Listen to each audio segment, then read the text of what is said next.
कर्म बड़ा या भाग्य? यह प्रश्न प्राचीन काल से ही एक उलझन बना हुआ है। संसार में कर्म को मानने वाले व्यक्ति कहते हैं कि भाग्य कुछ नहीं होता, तो कुछ भाग्यवादी व्यक्ति कहते हैं कि भाग्य में जो कुछ भी लिखा है वह निश्चित है। मनुष्य कर्म और भाग्य इन दोनों बिंदुओं को अलग अलग दृष्टिकोण से देखते हैं।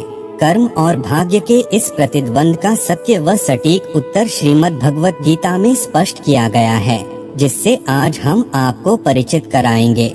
नमस्कार दोस्तों, अगर आप भी भगवान श्री कृष्ण के भक्त हैं तो कमेंट में जय श्री कृष्णा जरूर लिखें। तो चलिए शुरू करते हैं आज की प्रस्तुति।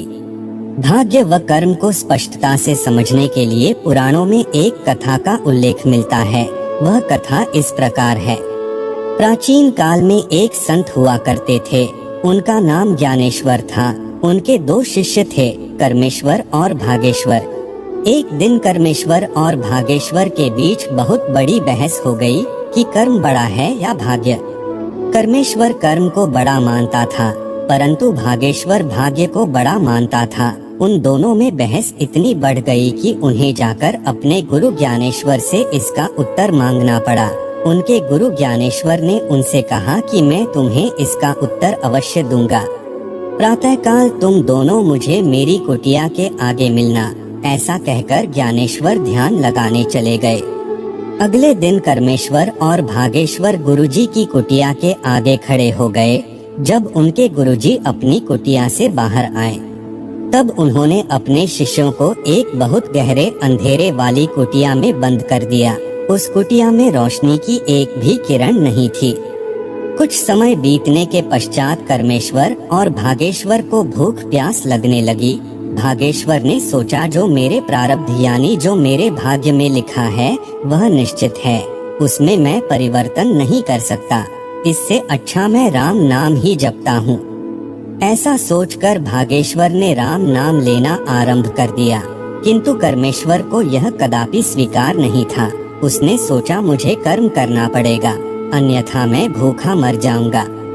तो वह खड़े होकर उस अंधेरी कुटिया में खाने पीने की वस्तु खोजने लगा। कभी उसका सिर किसी वस्तु से टकरा जाता, तो कभी उसके पैर में चोट लग जाती, किंतु वह ना तो थका और ना ही उसने हार मानी। बहुत प्रयत्न करने के पश्चात उसे एक मटका मिला।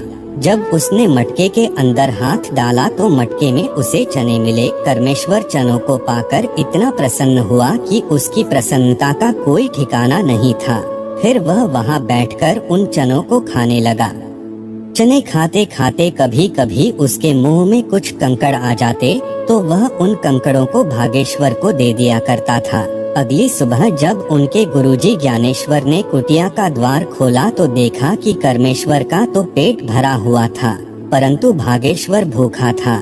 कुटिया का द्वार खुलने के कारण जब कुटिया में रोशनी हुई, तब कर्मेश्वर आश्चर्यचकित रह गया। कर्मेश्वर भागेश्वर को जो कंकड़ समझकर दे रहा था, वह कंकड़ नहीं किंतु हीरे थे। इस कथा का अर्थ व निष्कर्ष हर व्यक्ति के लिए अलग अलग हो सकता है। अब हम आपको बताएंगे कि कर्म बड़ा है या भाग्य। वास्तव में सत्य तो यह है कि दोनों एक दूसरे से संबंधित है। दोनों में से कोई भी ना तो छोटा है और ना ही बड़ा।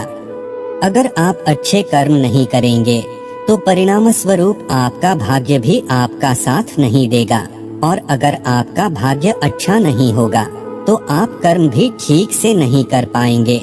श्रीमद् भगवत गीता के 3 अध्याय के 8वें श्लोक में भगवान श्री कृष्ण अर्जुन से कहते हैं, नेतं कुरु कर्म त्वं कर्मं जायो है कर्मण शरीर्यात्रापि चते न प्रसिद्धेद कर्मण। अपना नित्य कर्म करो, क्योंकि कर्म ना करने की अपेक्षा कर्म करना श्रेष्ठ है। कर्म के बिना तो शरीर का निर्वाह भी नहीं हो सकता। इस संपूर्ण कथा के अनुसार कर्मेश्वर हो या भागेश्वर, दोनों को ही कर्म करना पड़ा।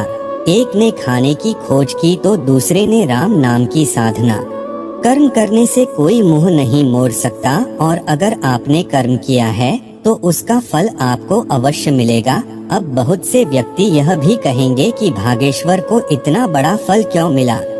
इससे संबंधित भी भगवान ने कहा है, सर्वधर्मान परित्यज्य मामेकं शरणं व्रज।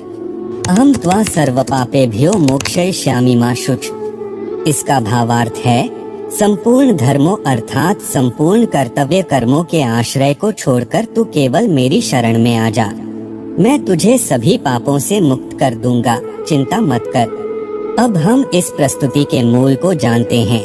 कर्म या भाग्य में से कोई भी छोटा या बड़ा नहीं होता। भाग्य लोहे के समान है। जहाँ कर्म रूपी चुंबक होता है वहीं भाग्य खींचा आता है। वास्तव में भाग्य हमारे कर्मों का ही परिणाम है। अनुकूल कर्म किए जाएं तो भाग्य को अपनी ओर मोड़ा जा सकता है, परंतु भाग्य के सहारे बैठकर कर्मों से दूरी बना लेना ही पराजय, दुख और परेशानियों का कारण बनता है।